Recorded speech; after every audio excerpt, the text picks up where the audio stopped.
Училище мое, пътечко крилата, покрита с сребърен прах. Къде се изгуби? Къде е следата? Аз всичко нима извървях.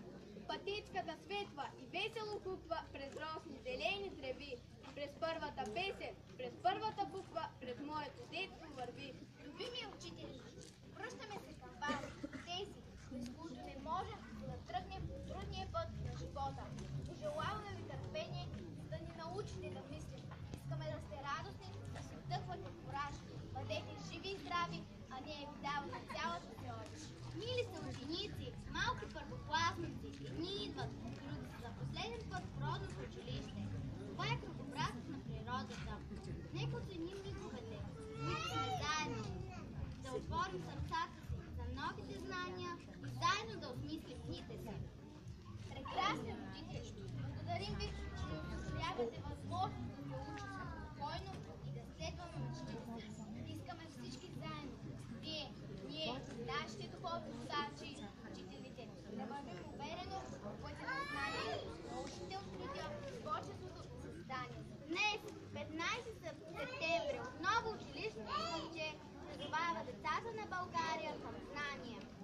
Традиция, началото на всяка учебна година, първите сърдечни думи отнася директорът на нашето училище Жа Белчев.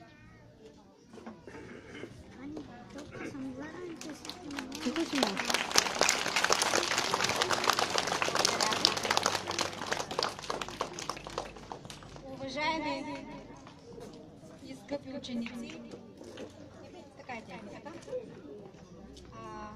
учители, родители и гости. Честит първи учебен ден на всички и добре дошли.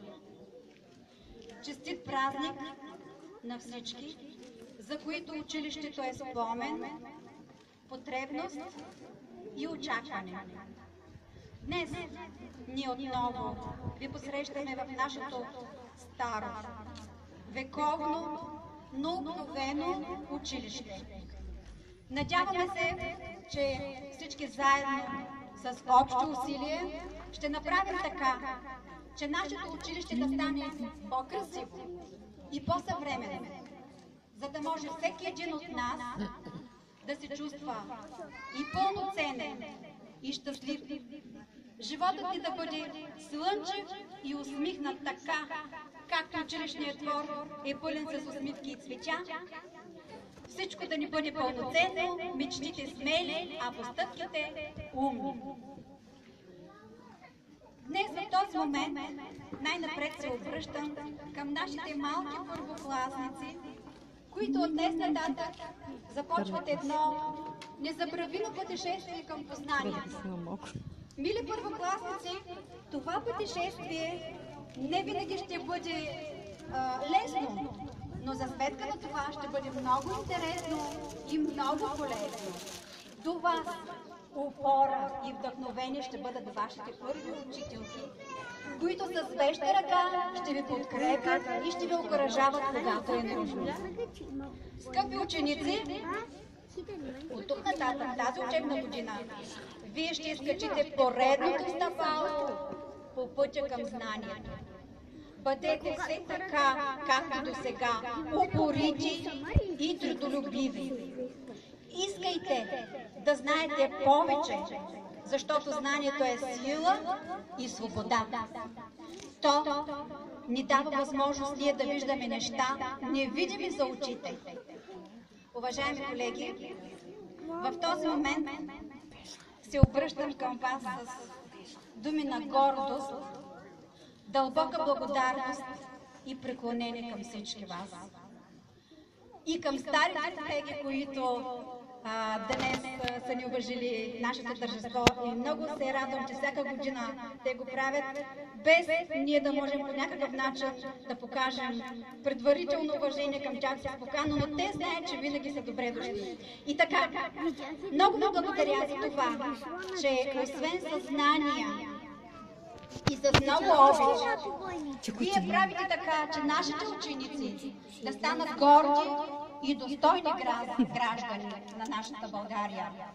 С всеотдайни усилия и с много труд, вие ги превръщате в хора, които знаят, ценят, познават и продължават делата на предците ни.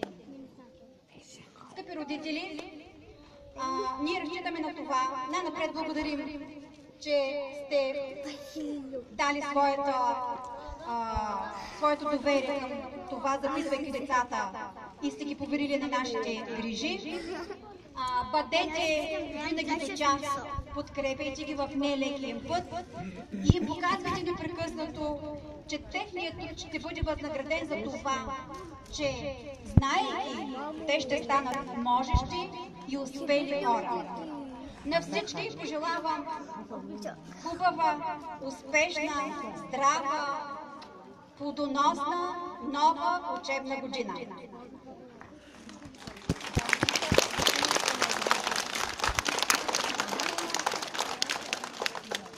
Гости на нашето тържество, заедно с всички вас, са господин Илия Илиев, заместник кмет на общината.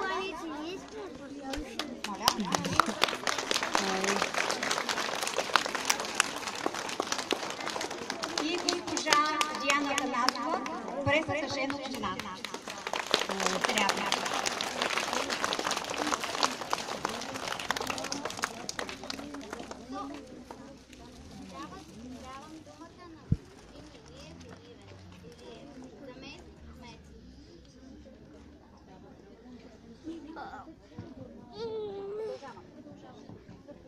Тук стана много бебе.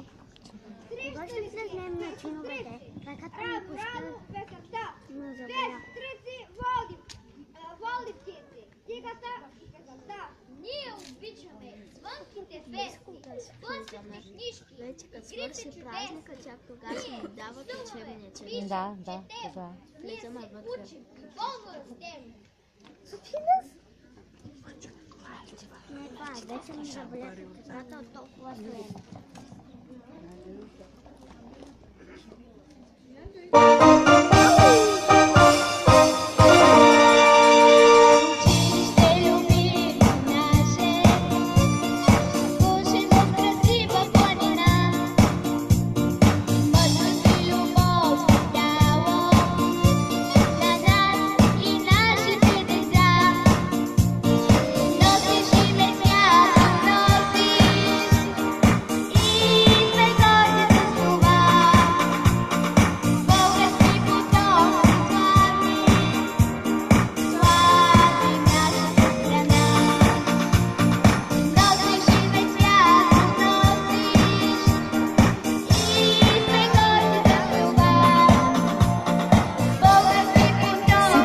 Така,